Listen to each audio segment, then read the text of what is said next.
এই কি হয়েছে? এই তুমি পুরো রাস্তা ব্লক করে রাখছো কেন? তো বাইক পড়তে আসলাম, আমার কলিগ মিরাজ ভাই, সে একটা হেলমেট কিনবে ছোট তার বাইকের জন্য, pillion helmet. Hello viewers, welcome to my new blog. আজকে আমার একটু বিআরটিএ যেতে হবে, তার আগে একটু অফিস যাচ্ছি। আমার একজন কলিগকে পিক করতে হবে, তারও কিছু কাজ আছে বিআরটিএতে, তো একসাথেই যাব, যার জন্য একটু অফিস গিয়ে তারপর বিআরটিএ যাব। মানে এখন যাব নাকি লাঞ্চ করে যাব এটা এখনো শিওর না, দেখি পরিস্থিতি কী বলে। আজকের দিনটা ঠান্ডা ঠান্ডা আছে যেহেতু, এর মধ্যে গিয়ে কাজটা শেষ করে আসলেই ভালো হয়। সো আমরা রওনা হয়ে গেলাম বিআরটিএর উদ্দেশ্যে। এত সার্টেন কেন রাস্তায়?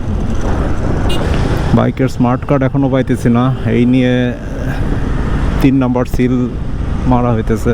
জানি না বাইকের স্মার্ট কার্ড কবে পাবো, সো ডেটটা আবার বাড়ায় নিয়ে আসি। ও মিরাজ ভাই, এই সৈনিক ক্লাব দিয়ে ক্যামেরা ঢুকতে দিব? না দেওয়ার সম্ভাবনা বেশি, তাই না? সৈনিক ক্লাব দিয়ে ঢুকবো এখন। সৈনিক ক্লাব দিয়ে ঢুকলে আবার আমার ক্যামেরা সমস্যা করে নাকি, তো বলবে ক্যামেরা খুলে রাখতে। দেখি কি হয়। ক্যামেরাটা বন্ধ করে, যেটার ভয় ছিল সেটাই হলো। ক্যান্টনমেন্ট এরিয়াতে গোপ্রো নিয়ে ঢুকতে গেছি, মানে ক্যামেরা নিয়ে ঢুকতে গেছি। জানতাম, মনে হইতেছিল কোনো একটা ঝামেলা হইতে পারে, এবং তাই হয়েছে। একদম গেটের মধ্যেই আর্মি আটকায় দিছে।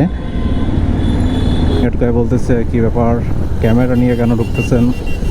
ওই কি ভাই, আমি তো জানি না ক্যামেরা নিয়ে, বাই দ্য ওয়ে ক্যামেরা আমার অফ ছিল। তো আমি বলছি, ভাই আমি তো জানি না আসলে যে ক্যামেরা নিয়ে ঢোকা নিষেধ, তাই ক্যামেরা নিয়ে ঢুকছি, কিন্তু ক্যামেরা অফ। বলছে সেটা ম্যাটার না, ক্যামেরা অফ, ক্যামেরা শো করতেছে আপনার হাতে, আপনার কাছে ক্যামেরা আছে, এটাই ম্যাটার। তারপর আমি যেই কথাটা তার লাগছে সেটা হচ্ছে, আমি ওকে বলছি যে কোথায় লেখা আছে এটা, যে ক্যামেরা নিয়ে ঢোকা নিষেধ, এটা কোথায় লেখা আছে? এইটা নিয়েই হচ্ছে সবচেয়ে বড় ঝামেলা হয়ে গেছে। তারপর সে আমাকে বলতেছে, আপনি কি আমাকে চ্যালেঞ্জ করতেছেন? আপনার ক্যান্টনমেন্টের কয়টা আইন কানুন জানেন, কয়টা নিয়ম জানেন আপনি? এই সামনে যে ব্যানার আছে, ওই ব্যানারে কী কী লেখা আছে আপনি জানেন? তারপর আমাকে পড়াইলো। আমি বলছি চলন্ত অবস্থায় তো এগুলো পড়া সম্ভব না, বাট ক্যান্টনমেন্ট দিয়ে বহু দিন যাবৎ চলাফেরা করতেছি, যেটা নর্মালি জানা দরকার, যেগুলো মেনটেন করা দরকার এগুলো মেনটেন করি। কিন্তু এই ক্যামেরার ব্যাপারটা আমি জানতাম না, কারণ আমাকে কেউ বলেও নাই আগে। জাস্ট কমন সেন্সে এটা বলে যে ক্যান্টনমেন্ট এরিয়া যথেষ্ট সিকিউর এবং প্রাইভেসি আছে, যার কারণে হচ্ছে ক্যামেরা নেওয়া উচিত না নর্মালি। তাই হচ্ছে আমি ক্যামেরাটা বন্ধ করে দিচ্ছি। সে বলতেছে ক্যামেরা বন্ধ করলে তো 1 সেকেন্ডে অন করা যায়। আরে ভাই, আমার নিয়ত যদি থাকতো তাহলে তো ক্যামেরা অন করেই ঢুকতাম, আমি তো ক্যামেরা অফ করছি। যাই হোক,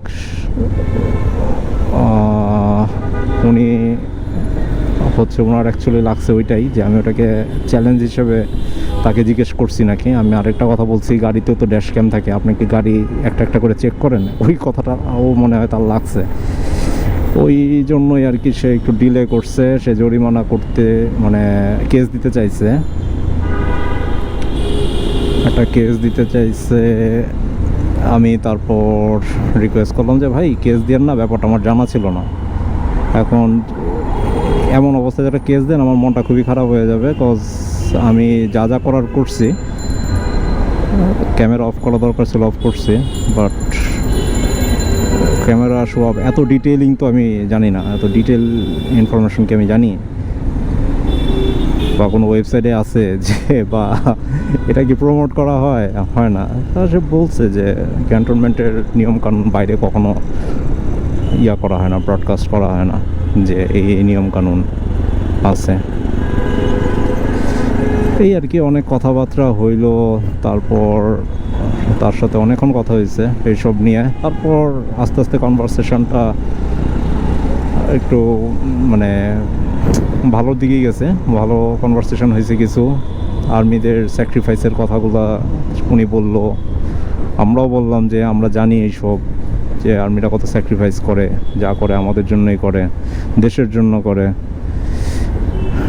এরকম অনেক কথাবার্তার পর সে ফাইনালি কাগজপত্র দিয়ে দিছে। আমার কাগজপত্র বলতে লাইসেন্সটা নিছিল, কারণ আমি বলছিলাম যে বিআরটিএ যাচ্ছি, বিআরটিএর পেপারগুলো আমার দরকার, কারণ এই পেপারগুলো আপডেট করতে হবে। তারপর সে লাইসেন্সটা নিছিল, তারপর ফাইনালি সব কথাবার্তা শেষে সে ছেড়ে দিচ্ছে। এই আর কি কাহিনী। যাই হোক, নতুন একটা এক্সপিরিয়েন্স। আর্মির সাথে কখনো এরকম কনভারসেশনে যাই নাই বা এরকম ফেসও করি নাই। আর ক্যামেরার ব্যাপারটা আমি জানতাম না, এটা জানলাম, শিখলাম। আর তাই এটা এখন আপনাদেরকেও বলতেছি যে ক্যান্টনমেন্ট এরিয়াতে কোনো ক্রমেই কোনো ক্যামেরা নিয়ে প্রবেশ করবেন না, আর প্রবেশ করলে ভালো রকমের ঝামেলা হইতে পারে। এটা অনেকেই জানে না, আমার মতো অনেকেই আছে যারা জানে না, তাদেরকে জানানোর জন্যই ভিডিওতে বলে দিচ্ছি, তাদেরকে জানানো আমার কাজ। এটা ব্যাড এক্সপিরিয়েন্স বলা চলে না, কারণ এটা দরকার ছিল। আমরা নর্মালি সিটিতে যেসব নিয়মকানুন ফলো করে গাড়ি চালাই, ক্যান্টনমেন্ট এরিয়াতে মোটেও এরকম না। আমাদের সিটিতে আমরা যথেষ্ট ছাড় পাই, ক্যান্টনমেন্ট এরিয়াতে এত ছাড় পাওয়া যায় না, কারণ তারা খুব স্ট্রিক্ট, তারা যথেষ্ট ডিসিপ্লিনড, অনেক রুলস অ্যান্ড রেগুলেশন আছে, এত নিয়মকানুন আইন কানুন আছে যেগুলো আমরা নিজেরাও জানি না, সবগুলো জানা সম্ভব না। মিনিমাল যে আইন কানুনগুলো আছে ওইগুলো আমরা ফলো করি। আর আজকেরটা একটু এক্সেপশনাল ছিল, যেহেতু অনেকেই ব্লগিং করে, কন্টেন্ট ক্রিয়েট করে, অনেকেই ক্যামেরা মাউন্ট করে রাখে হেলমেটে। সো ক্যামেরা যেহেতু মাউন্ট করে রাখে, তো হয়তো রেকর্ডিং অফ আছে বা এমনকি ক্যামেরাও অফ আছে, সেক্ষেত্রেও ঝামেলা হতে পারে, কারণ ক্যামেরা শো হচ্ছে। সো আজ এই পর্যন্তই। আমার ভিডিওটি ভালো লাগলে লাইক দিবেন, ফলো করবেন আমার পেজটা এবং শেয়ার করবেন। আশা করি সামনে আরও ভালো কিছু কন্টেন্ট নিয়ে আসবো। সুস্থ থাকবেন সবাই। আল্লাহ হাফেজ।